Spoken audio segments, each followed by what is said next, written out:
Hello everyone, welcome back to my another blog. আজকে চলে গেছিলাম আমাদের উত্তরপাড়ার খাদ্য শিল্প মেলাতে। দেখে নিশ্চয়ই বুঝতেই পারছো ঠান্ডা ভালোই আছে, ওই জন্য টুপি সোয়েটার সমস্ত কিছু পরে চলে গেছিলাম। আমি গেছিলাম, আমার সাথে গেছিলো মনি, রিজু, কাকিমা আর আমার মা। এই যে দেখো চলে এলাম মেলাতে। যখন মেলাতে ঢুকছিলাম তখন মোটামুটি ভিড় ছিল, খুব বেশি ভিড় ছিল না, দেখতেই পাবে। কিন্তু যখন মেলা থেকে ফিরছিলাম আস্তে আস্তে ভালোই ভিড় জমে যাচ্ছিল, যেহেতু সন্ধ্যের দিকটা লোক একটু বেশি যাওয়া আসা করে। আর এই যে দেখো চারিপাশে প্রত্যেকবারের মতো এবারেও অনেক দোকান বসেছে, আর তার সাথে রয়েছে বাচ্চাদের খেলার জন্য এই বিভিন্ন ধরনের রাইডসগুলো। এগুলো প্রত্যেক বছরেই বসে। এই মেলাটা মোটামুটি ডিসেম্বরের মিডল থেকে স্টার্ট হয় আর জানুয়ারির ফার্স্ট উইকের মধ্যে এন্ড হয়ে যায়। এবারও 1 জানুয়ারির মধ্যেই এই মেলাটা শেষ হয়ে যাবে। তো যারা যারা আসতে চাইছো, যারা উত্তরপাড়ার আশেপাশে থাকো, এসে ঘুরে যেতে পারো।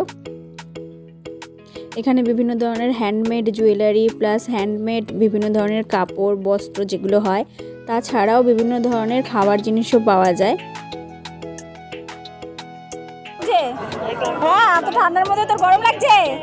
হাতটা দেখা কোথায় ঘেমেছিস, ঘেমে যাচ্ছে হাত। এত ঠান্ডার মধ্যেও মনির হাত ঘেমে যাচ্ছিল, তো সেই জন্য একটু মজা করে ভিডিও বানিয়ে নিলাম। আর এই যে দেখো পুরো মেলার মধ্যেই একটাই জিলিপির দোকান বসেছিল, তাই একটু ভিডিও করে নিলাম। আর এখানে 100 টাকা করে ব্যাগ পাওয়া যাচ্ছিল, তো এত কমে ব্যাগ পেলে কি আর কেউ ছাড়ে।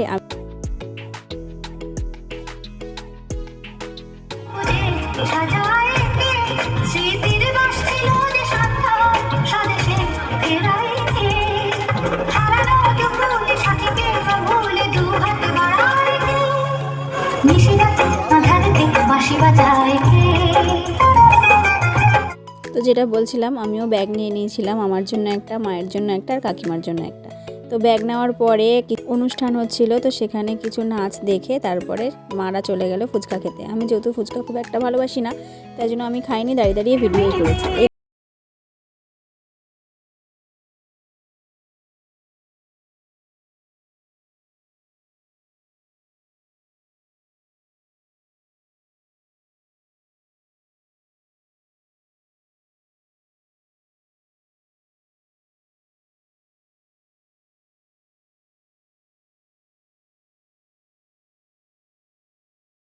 নাচ দেখার পরে আমরা আর বেশি দেরি করিনি, আমরা এসেছিলাম ওই 6টা নাগাদ। কিন্তু পুরো মেলাটা ঘুরে দেখতে দেখতে বেশ অনেকটাই দেরি হয়ে গেছিলো, অলরেডি তখন 8:30 বাজতে যায়। আর ঠান্ডাও বাড়ছিল, ওই জন্য বেশি লেট না করে বাড়ির দিকে রওনা দিলাম। টাটা।